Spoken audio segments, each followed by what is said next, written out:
नवरात्रि चल रही है। मान लो कर्जा बहुत ज़्यादा मात्रा में हो गया हो,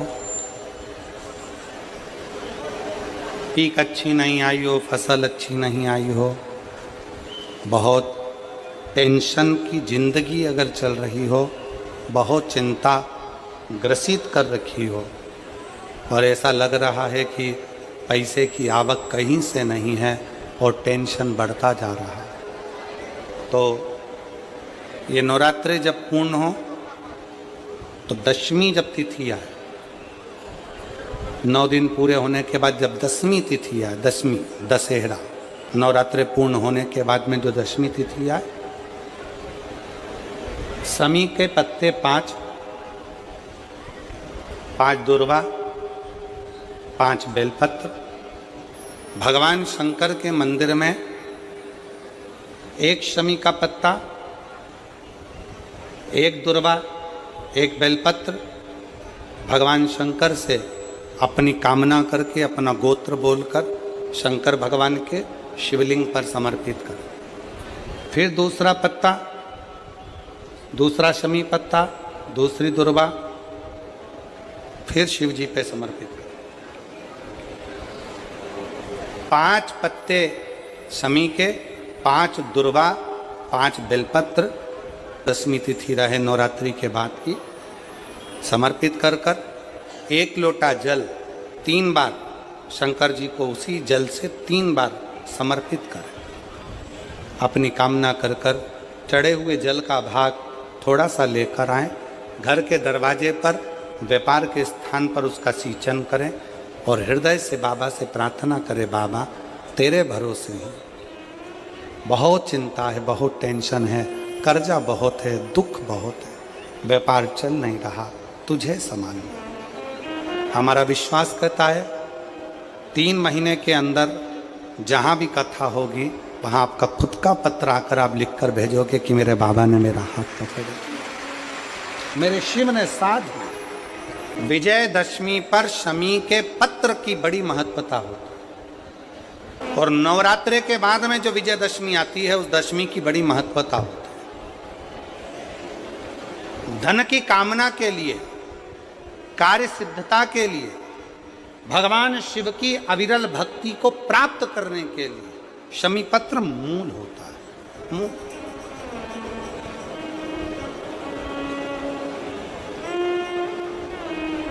और हम तो बिल्कुल कहेंगे शहादा वालों से भी, और जितने आस्था चैनल पर कथा सुन रहे हैं, जितने टीवी पर कथा सुन रहे हैं, मोबाइल पर कथा सुन रहे हैं, कि कभी कभी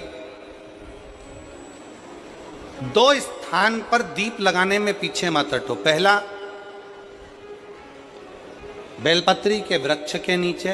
दूसरा, कहीं मौका लग जाए तो शमी के वृक्ष के नीचे भी कभी कभी अपनी कामना के लिए बाबा से प्रार्थना कर कर कि बहुत कर्जे में लदालूम हूँ, बहुत तकलीफ चल रही है, तो बेलपत्री के वृक्ष के नीचे भी दिया लगाओ और शमी के पेड़ के नीचे भी दिया लगाओ। कभी कभी बाबा से प्रार्थना फल मिलता है। मेरी माताएं, मेरी जीजियों और मेरे जीजाओं, आप सबसे निवेदन है अपने भीतर उतार कर रखना। कई बार आपके मन में आ जाता है कि मेरी पड़ोसन का 4 मंजिल का बिल्डिंग बन गई। कई बार आपके मन में आ जाता है मेरी पड़ोसन के दोनों बेटों की सरकारी नौकरी लग गई।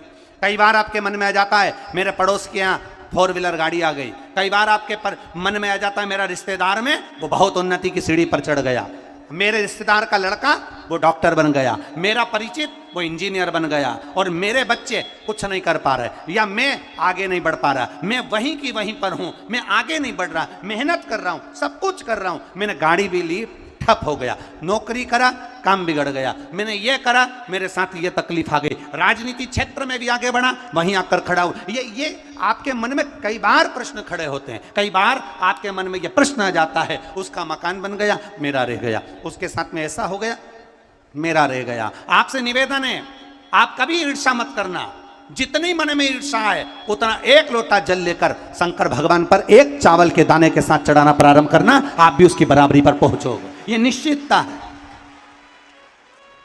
आप भी चावल का एक दाना लेकर, आप भी एक बेलपत्र लेकर, अगर बेलपत्र नहीं है तो शंकर भगवान की बेलपत्र उठाकर शिव पर चढ़ाना प्रारंभ करना। इस बेलपत्र को चढ़ाने के तरीके बहुत हैं, अलग अलग तरीके से बेलपत्र चढ़ाई जाती है। बहुत ध्यान देना, जब आपको कई बार पुरानी कथाएं निकाल निकाल कर यूट्यूब पर श्रवण करना, पुरानी कथाओं को निकालना और यूट्यूब पर श्रवण करिए, पुरानी कथाओं को निकालिए और उसको सुनना प्रारंभ करना।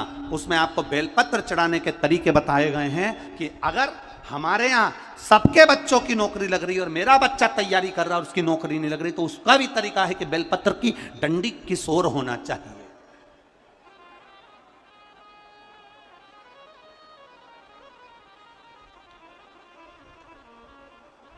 किसी ने ये प्रश्न पर लोग ऑब्जेक्शन लेने वाले ले लेते हैं, कई लोगों को जो ईर्ष्या होती है तो वो कह भी देते हैं, अरे सीहोर वाले महाराज का बनाया हुआ होगा, बेलपत्र तो बेलपत्र कहीं से भी चढ़ा दो।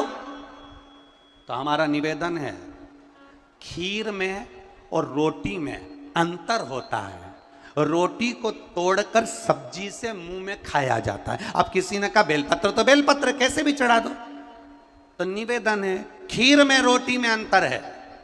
खीर को तोड़कर सब्जी में लगाकर खाया जाता है और रोटी को, खीर को चम्मच में लेकर या कटोरी में लेकर खाया जाता है कि पिया जाता है? बोलो बोलो, जम के बोलो। पिया जाता है। अब आपने तो कह दिया थाली में रखा सारा सामान एक जैसा है, अचार भी थाली में रखा है, सब्जी भी रखी है, दाल भी रखी है, खीर भी रखी है, अमरस भी रखा है, सबका खाने का तरीका अलग है। उसी तरह बेलपत्र को चढ़ाने का तरीका भी अलग है। आपको लगा मैंने बहुत मेहनत करी पर मेरा मकान नहीं बन पाया, बहुत मेहनत करी, उसमें बेलपत्री चढ़ाने का तरीका अलग है।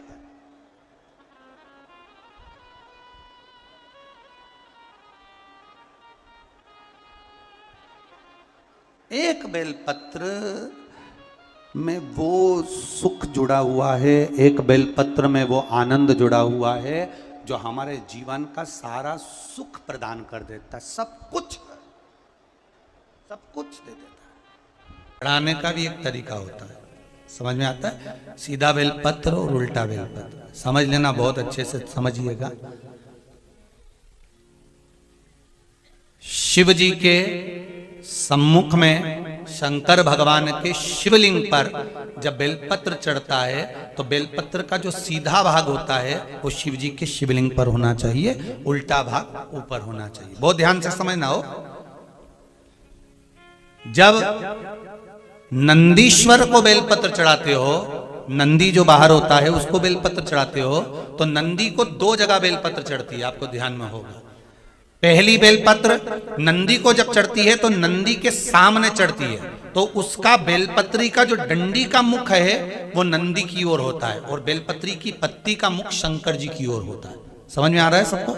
डंडी का मुख, जैसे नंदी ऐसे बैठा है तो डंडी का मुख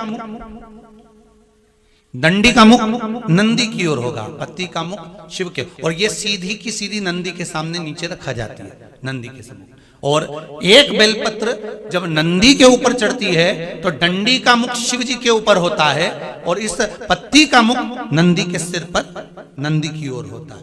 ये दोनों में बहुत अंतर है महाराज। जैसे कोई बच्चा कोई कंपटीशन एग्जाम के लिए जा रहा हो या कोई परीक्षा देने के लिए जा रहा हो और पढ़ाई करे, स्मरण करे, तैयारी करे, वो अपनी जगह पर है। और ऐसा नहीं होता कि बच्चे पढ़ते नहीं है या तैयारी नहीं करते हैं। इसके बाद भी अगर उनका इंटरव्यू में पास नहीं होते या एग्जाम में पास नहीं होते तो उसके लिए ये दोनों बेलपत्री बड़ी काम करती है। बहुत ध्यान देना, जो नंदी के सामने बेलपत्र रखकर जाना, शिव जी के सम्मुख में बेलपत्र रखकर जाना, मतलब नंदी के सम्मुख में जब रखाएगी तो डंडी, जम के बोलिए, कहाँ होना चाहिए? नंदी की ओर। और जब ऊपर रखाएगी तो डंडी शिव की ओर हो। ये दो बेलपत्र रखकर शिव जी का स्मरण कर कर जाएं, कार्य सफलता की ओर बढ़ता है। कोई काम के लिए आप जा रहे हैं तो उसमें सफलता मिल जाती है, उसमें सफलता प्राप्त हो। शिव जी को बेलपत्र चढ़ा रहे हो, जो चिकना भाग है, सीधा भाग शिव जी के ऊपर, शंकर भगवान के ऊपर, थाली में अगर शिवलिंग का निर्माण कर रहे हो, पार्थिव शिवलिंग का निर्माण कर रहे हो, तो थाली में जब बेलपत्र रखोगे तो सीधी रखोगे, फिर उसके ऊपर शिवलिंग का निर्माण करो। अगर आप निर्माण करते हैं पार्थिव शिवलिंग का और बनाते हैं बेलपत्र का नीचे, महाराज शंभु। और मेरी जीजियों, मेरे जीजाओं, मेरी बेटियों, बेटाओं, मेरी माताओं, मैं आप सबसे निवेदन करूं, रोज प्रतिदिन ऐसा कोई दिन नहीं जाना चाहिए जिस दिन आप शंकर जी को जल ना चढ़ा। प्रतिदिन अपने घर के अंदर, अगर मंदिर नहीं जा सकते तो घर के अंदर एक छोटे से छोटा शिवलिंग अवश्य रखो। अब कई लोग कहते हैं गुरुजी हमारे यहां पर एक शिवलिंग है पहले का, और किसी के यहाँ गए थे तो उसने हमको दूसरा शिवलिंग दे दिया, तो रख सकते हैं कि नहीं रख सकते? शिव महापुराण की कथा कहती है घर में एक नहीं 1000 भी अगर शिवलिंग है तो वो कभी दोष नहीं देते, कभी कष्ट नहीं देते, कभी परेशानी नहीं देते। और फिर कोई कहता है गुरुजी हमारे घर में जो शिवलिंग है वो बीच में से खंडित हो गया, टूट गया, शिवलिंग टूट गया गुरुजी, उसका कोई दोष लगेगा क्या? शिव महापुराण की कथा कहती है अगर तुम्हारे घर में पुराना शिवलिंग है, तुम्हारे घर के अंदर अगर कोई शिवलिंग है और अगर वो बीच में से टूट गया, 40 टुकड़े हो गए, 50 टुकड़े हो गए, 2 टुकड़े हो गए, 10 टुकड़े हो गए, तो भी शिवलिंग कभी खंडित नहीं माना जाता, वो अखंड ही माना जाता। शिवलिंग कभी खंडित नहीं माना जाता।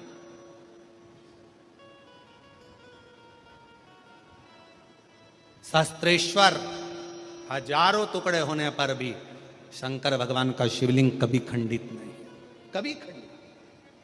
और कितना सुंदर कहा, तुमने पार्थिव लिंग का निर्माण करा। अब पार्थिव लिंग काय का बनाते हो? मिट्टी का बनाते हो, बालू रेत का बनाते हो। मान लो आप लोगों ने पार्थिव लिंग का निर्माण करा और पूजन करते करते ब्राह्मण देवता पूजन करा रहे हैं, आपने जल चढ़ाया, जल चढ़ाते से ही वो मालूम पड़ा शिवलिंग, पार्थिव लिंग का निर्माण करा, वो पार्थिव लिंग थोड़ा सा खंडित हो गया, पार्थिव लिंग कहीं बीच में से टूट गया, कहीं कुछ हो गया, या गलकर उस पानी में गलता गया। आपके मन में आया कि बताओ मैंने पार्थिव लिंग का निर्माण करा था और वो पानी में गल गया, टूट गया, खंडित हो गया, ऐसा हो गया वैसा। ना ना ना ना, ब्राह्मण देवता पूजन करा रहे हैं, आपने पार्थिव लिंग का निर्माण करा है, पार्थिव लिंग की पूजन चालू कर दी, और पूजन चालू करने के बाद में अगर आप उस पर पानी चढ़ा रहे हैं, जल चढ़ा रहे हैं, और वो पार्थिव लिंग अगर आपका थोड़ा बहुत भी खंडित हो रहा है, गल रहा है, जल में जा रहा है, या उसका रंग जा रहा है, या इधर से जहां से जल चढ़ा रहे थे वहां से पूरा धुलते चले जा रहा है, तो ये मत सोचना कि वो खंडित हो गया। नहीं, पार्थिव लिंग का मतलब होता है कि मिट्टी के छोटे छोटे कण, बालू रेत के छोटे छोटे कण एक जगह पर एकत्रित कर लिए और उस पर आपने जल चढ़ाना चालू करा।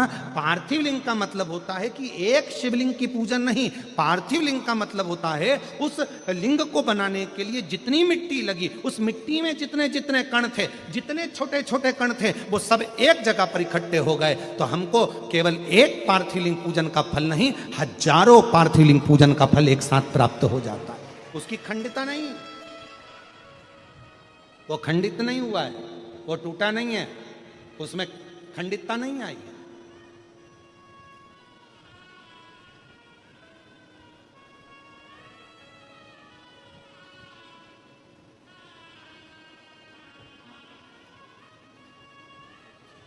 ब्रज भैया, अभी आप भी पार्थिव लिंग बना रहे होंगे। ब्राह्मण लोग जब शिव पुराण चलती है तो पार्थिव लिंग का निर्माण किया जाता है। आप भी रोज पार्थिव की पूजन कर रहे होंगे, तो कई बार आपके मन में भी ये भाव आता होगा कि हम जल चढ़ा रहे हैं, जल चढ़ाते चढ़ाते मालूम पड़े मिट्टी का शिवलिंग है या बालू का शिवलिंग है, वो गल रहा है या जा रहा है या उसमें कण अलग हो रहे हैं। तो तभी शिव महापुराण की कथा कहती है पार्थिव लिंग का निर्माण होने के बाद जब हम भगवान शंकर की स्तुति करना प्रारंभ कर देते हैं, आराधना करना प्रारंभ कर देते हैं, उसका जब पूजन करना प्रारंभ कर देते हैं, फिर उस पर जल चढ़ाने पर अगर वो अलग अलग टुकड़ों में भी हो जाता है तो भी वो खंडित नहीं माना जाता। पार्थिव तो पार्थिव पूजन के महत्व को ही रखता है। पार्थिव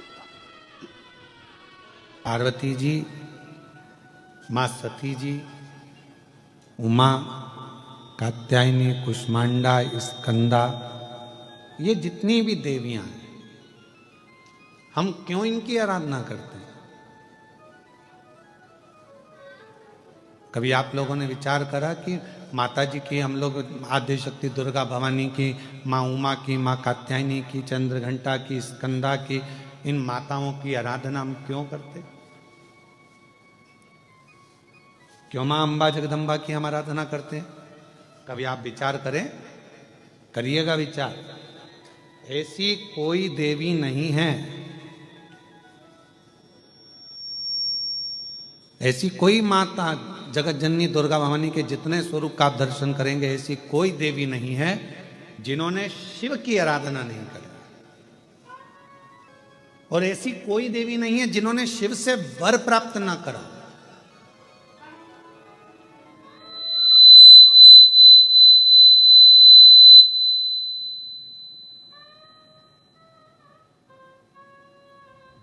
और सबसे बड़ा वर एक ही लिया माता रानी ने, जगत जननी दुर्गा भवानी ने, जगदम्बा ने भगवान देवाधिदेव महादेव से जो वर मांगा, जो वर की कामना करी, तो उन्होंने एक वर सबसे प्रबल मांगा। उन्होंने कहा, हे भोलेनाथ वर दीजिए, जब आद्य शक्ति इस देवी की मूर्ति की कोई दर्शन करे, उस पर शिव की कृपा आद्य शक्ति के साथ सदा बनी रहे, ये वर दीजिए। मतलब फिर वही विद्येश्वर संहिता का संवाद आ गया। शिव महापुराण की विद्येश्वर संहिता कहती है, श्री शिवाय नमस्तुभ्यम बोलने वाले के मुख का मात्र कोई दर्शन कर लेता है तो उसको अश्वमेध यज्ञ का फल प्राप्त हो जाता है। समझना जरा कथा को बहुत सावधानी से। श्री शिवाय नमस्तुभ्यम का कोई मंत्र जाप कर ले और उसके मुख का मात्र दर्शन कर लो, तो हमारे जीवन के सारे संचित पाप जितने भी हैं वो नष्ट हो जाते हैं। तो देखा जाए तो जैसे शंकर भगवान ने आद्य शक्ति दुर्गा भवानी को वर दिया कि तुम्हारे मूर्ति का दर्शन जो करेगा, हे दुर्गा, हे आद्य शक्ति, हे जगदम्बा, हे चामुंडा, हे कात्यायनी, हे गौरा, हे स्कंदा, हे मां चंद्रघंटा, हे चिंतपूर्णी, हे मनसा, हे कांगड़ा, हे ज्वाला, हे वैष्णव, हे मैयर, जो तुम्हारे इस स्वरूप का दर्शन करेगा, जो मांगेगा वो फल उसको प्राप्त होगा, मनवांचित फल उसको प्राप्ति हो, शिव की कृपा होगी। तो वही की वही बात तो यहाँ शिव महापुराण की विद्येश्वर संहिता में लिख दिया। विद्येश्वर संहिता में लिखा कि श्री शिवाय नमस्तुभ्यम का जाप करने वाले, श्री शिवाय नमस्तुभ्यम के मंत्र का उच्चारण करने वाले, श्री शिवाय नमस्तुभ्यम को बोलने वाले के मात्र मुख का दर्शन कर लीजिए। अगर मुख का दर्शन कर लिया तो हमारे जीवन के जितने संचित पाप हैं वो सब नष्ट हो जाते हैं और अश्वमेध यज्ञ का पुण्य फल हमें प्राप्त हो जाता है। अब कुछ नहीं कर सकते तो इतना तो कर सकते हैं कि अपन जो श्री शिवाय नमस्तुभ्यम बोले उसको देख ही लें, बहुत है। इसीलिए शिव महापुराण की कथा में आपसे बारंबार श्री शिवाय नमस्तुभ्यम, श्री शिवाय नमस्तुभ्यम, श्री शिवाय नमस्तुभ्यम, श्री शिवाय नमस्तुभ्यम, श्री शिवाय नमस्तुभ्यम, श्री शिवाय नमस्तुभ्यम। क्यों शिव महापुराण में आपसे हम श्री शिवाय नमस्तुभ्यम मंत्र का जाप करवाते हैं, बारंबार मंत्र बुलवाते हैं? क्यों? क्योंकि आप जब मंत्र का जप कर कर कहीं से भी निकल कर जाओ, घर जाओ, परिवार में जाओ, किसी रोड पर से निकल कर जाओ, किसी मार्ग पर से निकल कर जाओ और आपके चेहरे का भी यदि कोई दर्शन कर ले और वो कोई अच्छे कार्य के लिए जा रहा हो तो आपके चेहरे का दर्शन करके उसका कार्य सफल हो जाए। ये श्री शिवाय नमस्तुभ्यम के मूल सार,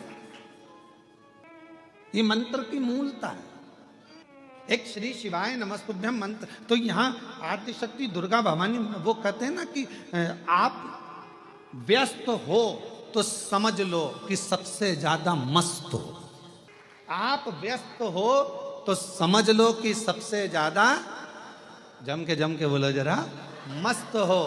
और आप किसी की खुशियों को देखकर त्रस्त हो तो समझ लो काय के मस्त हो। किसी की खुशी देखकर, कोई अच्छे पद पर बैठ गया, कोई अच्छी कुर्सी पर बैठ गया, कोई अच्छे पद पर पहुंच गया, कोई अवधि पर पहुंच गया, कोई बहुत अच्छा काम कर लिया, किसी ने बहुत अच्छा कार्य कर लिया और उसको देखकर आप अंदर ही अंदर से त्रस्त हैं, तो फिर काय के मस्त है, काय के मस्त।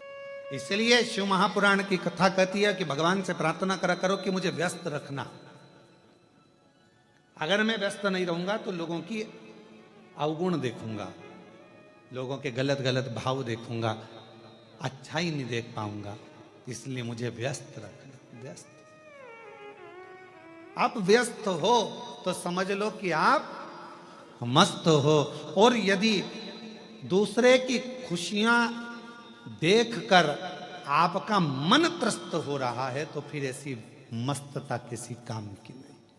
शिव महापुराण की कथा कर रही है, भगवान शंकर का चरित्र कर रहा है। मेरी जितनी आद्य शक्ति दुर्गा भवानी, मेरी माँ जगतजननी, पार्वती माँ, जितनी माता हैं, ये कहीं ना कहीं शिव की स्तुति करती हैं और शंकर भगवान इनको प्रेरणा देते हैं कि किन असुर का संहार करना, किन दुष्टों का संहार करना।